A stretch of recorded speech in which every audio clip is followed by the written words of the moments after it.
Hej, mit navn er Søren Ejlsø, og i denne video vil jeg vise dig, hvordan du bruger scriptet reklamerensning.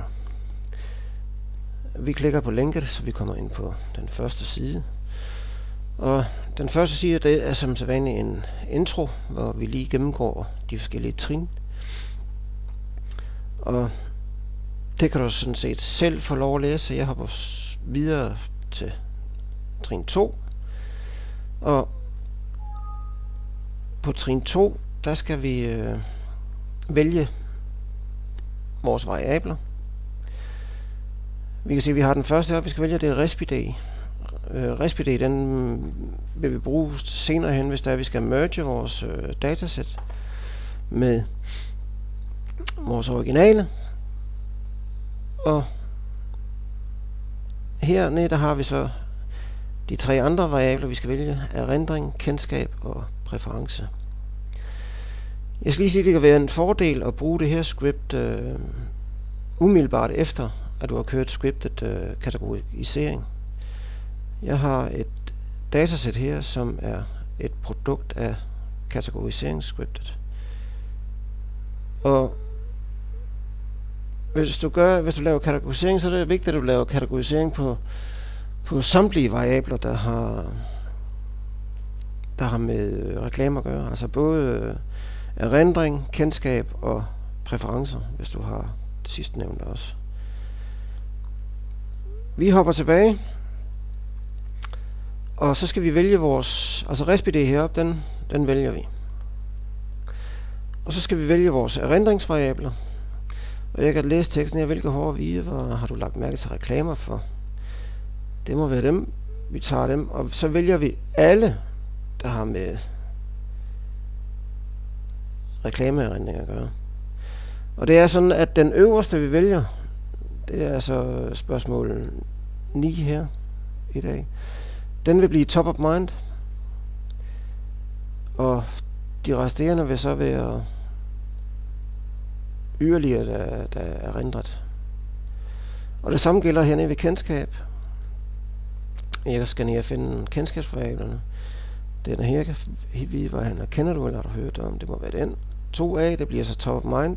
Og jeg trækker ned, samtidig med at jeg holder venstre musetast nede. Og vælger samtlige kendskabsvariabler. Og det samme gør sig gældende hernede i præferencer, hvor vi vælger samtlige variabler, der har med præferencer at gøre. Når vi har valgt vores variabler, klikker vi næste. Og så kan vi se ned på statuslinjen hernede, der bliver renset data nu. Og når jeg siger renset data, så mener jeg, at for eksempel hvis det er top of mind, hvis du har en ingen eller ved ikke i det, og du så har respondenten har nævnt yderligere mærker, han kan huske, eller så vil der, altså ingen ved ikke vil blive fjernet fra top of mind, og så vil det blive erstattet med et af de mærker, der er nævnt senere. Og det samme gør sig gældende, hvis der er en værdi i top of mind, men så en ingen eller ved ikke i en af de yderligere, så vil ingen eller ved ikke blive fjernet. Når på trin 3 her, der er vores datasæt, det er renset nu. Og vi kan vælge at generere et datasæt. Det kan vi godt prøve at gøre, så vi kan se det. Og nu, der er tre valgmuligheder, når vi opretter et datasæt her. Der er et med multiple variabler, altså det er ganske almindeligt med. Og så er der et med diktome. Og vi kan oprette et med både multiple og diktome variabler. Nu da vi opretter det her, der opretter vi et med multiple variabler, og det kan vi lige prøve at se, det kommer til at se. Og du er output. Vi skal have den der skal være. Og det svarer jo næsten nøjagtigt til det. Vores udgangspunkt. Vi kan se, at der er en punkt, der er ingen ved ikke her. Den skulle vi se, om den er fjernet i vores andet. Det er den ikke. Hvorfor er den ikke det? Nå, det er fordi den står alene, så skal den ikke fjernes. Men ellers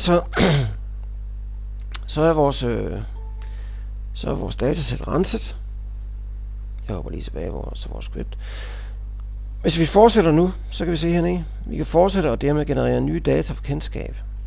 Kendskab skal jo som bekendt indeholde alle mærker fra erindring, præferencer og sidst men ikke mindst kendskab. Kendskab er med andre ord summen af alle mærker, respondenten har nævnt. Hvis vi klikker næste nu, så sker det, så bliver kendskab genereret. Det vil sige, at der bliver samlet mærker fra både erindring og præferencer og bliver sat ind i kendskab også. Så vi har samtlige mærker i kendskab. Vi klikker næste. Og på trin 4, der er vi så færdige faktisk. Vores datasæt er nu på renset, og kendskabsdata er genereret yderligere. Og på trin 4, der har vi så de samme muligheder som på trin 3. Vi kan oprette 3 forskellige datasæt. Et med udelukkende almindelige multiple variabler, og diktom datasæt og datasæt med både multiple og diktom. Lad os prøve at oprette et med begge dele.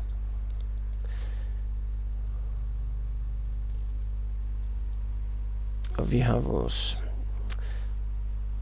Ja, det tager lidt tid at oprette det. Se, der sker en hel masse her.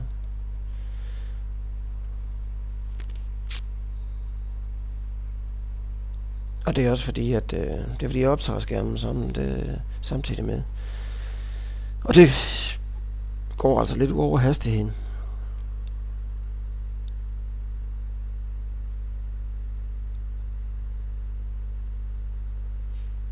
Men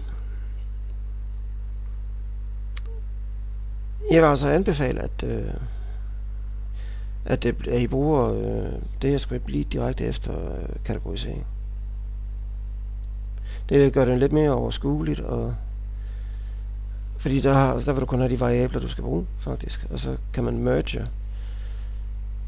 det datasæt, der bliver oprettet her, det kan man merge direkte ind i det originale datasæt. Og vores datasæt, det er nu genereret, og lad os prøve at tage et kig på det. Vi har vores almindelige multiple variabler her. Og henne for enden til slut her, der skulle vi gerne have vores diktome. Det har vi her. Vi kan se vores erindring, top of mind, reklameerindring. Og så er der ellers en variabel for hver mærke, at vi har. Plus de 2 sidste, andre og ingen ved ikke. Og vi har vores kendskab, som så indeholder samtlige mærker der fra både præferencer og kendskab eller en erindring. Det var sådan set hvad jeg havde at sige om reklamerensningsscriptet, så jeg ønsker jer god arbejdslyst. Hej hej.